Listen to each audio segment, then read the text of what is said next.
So welcome to Windows 8. This is the new Start menu. You have your applications in front of you, and you can touch any of them to bring open the application. These are also referred to as tiles. So you can go from left to right across the Start menu to reveal more of your applications, but not to worry, you still have your familiar desktop view. So what we're going to do is take you through a way of also rearranging your applications and as well as making Windows 8 more personal for you. So let's customize the start screen. Using the People app, what I do is I just hold down the finger and I can drag it across the screen and move it anywhere I like. To rearrange it, I can also just flick it with a finger. It brings up an options menu and I can resize it to make it smaller or bigger. The other thing I can do with some tiles is actually turn them on and off live tile. What that does is it just refreshes that tile with information. I can then zoom out, take instead of tiles but entire groups and rearrange them all around the start menu. I then again flick on one of the groups and that will rename that group.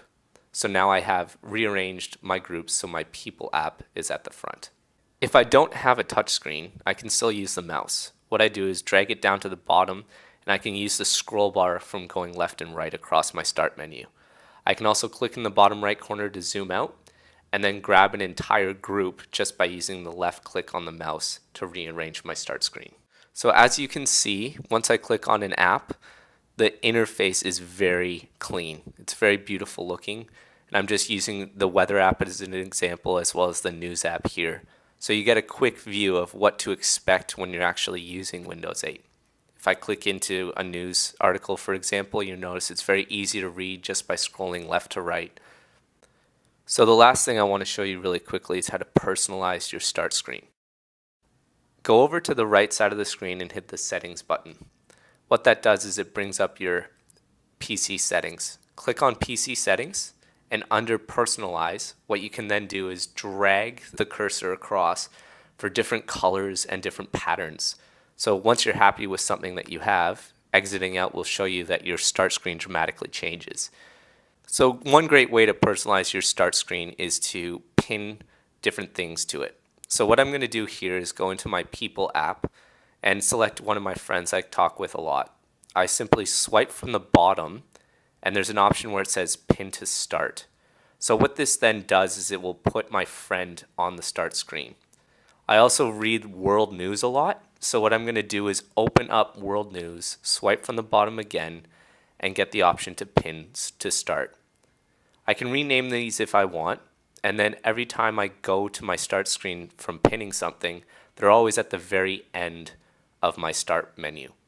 I then can click, hold, and drag those applications into the groups that I want, or zoom out to rearrange my groups. So you see I've put my friends at the beginning of my start screen. So when you have multiple applications open in Windows 8, a really quick way of getting around on a touch screen is dragging from the left into the center. This cycles through the apps that you have open. What else is really cool, if you swipe into the center but then throw back to the left side, this actually brings up a menu of all the apps that you have open so you can quickly jump to that specific app.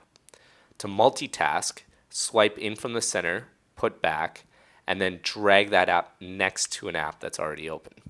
What's really cool about this is it actually allows the two apps to be used independently. You can then resize so that one app is a different size than the other, but as you can see, I can still use the two apps independently from each other.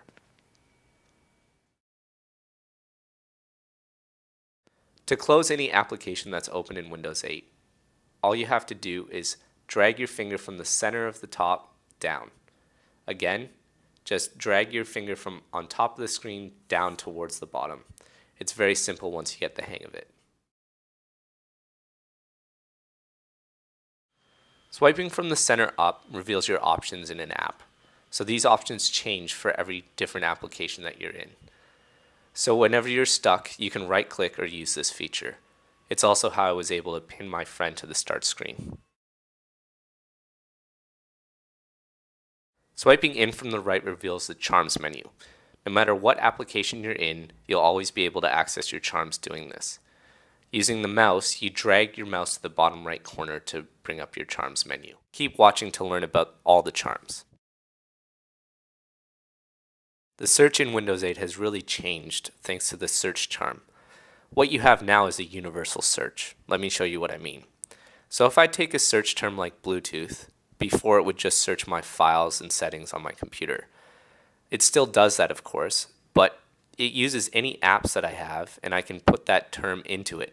For example, I can look at the news app for anything relating to the news in Bluetooth, or I can search Bing for the internet, or I can use Wikipedia and actually look at Wikipedia articles related to Bluetooth. Very useful feature. The share charm is great. What the share charm allows me to do is share what I'm doing with anyone at any time. I simply select this share charm, and I want to share this website, for example. I simply select email, and what it does is it takes it and sends it to my friends. I could also do that same share through my social media. So I could do Twitter, and it'll do a link, or I can go to Facebook, and it'll post it as well. It's very simple to use. The middle charm is Start, which is very intuitive. What it'll do is it'll actually take you back to the Start menu. If you're on the Start menu and then hit Start, it takes you back to the app that you were currently in.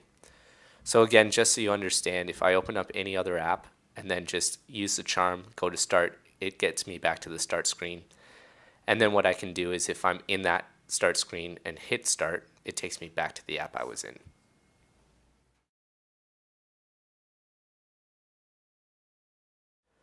The next charm down is Devices. This allows me to interact with anything connected to my computer. So I can either use this to share my screen to another monitor, or if I have a mouse or a keyboard, a Bluetooth device or a printer, this is also where I would go and change the settings. The last charm is the Settings charm. When I use this in an app, you'll notice that I have different options available to me. So for example, in Wikipedia, I have certain settings, but if I go to the Start screen, I'll actually have different settings now. So depending on the app you're using, your settings will change. However, there's one part that doesn't change, and those are the bottom section of the Settings charm. Here you have your availability to connect to networks, change the volume, screen brightness, as well as enable notifications, turn on or off or restart your computer, or bring up the keyboard. So a very useful charm that you'll be using quite frequently in Windows 8. So thanks for tuning in to watch the Getting Familiar with Windows 8 video tutorial. For more information on Windows 8, we encourage you to visit expertzone.microsoft.com.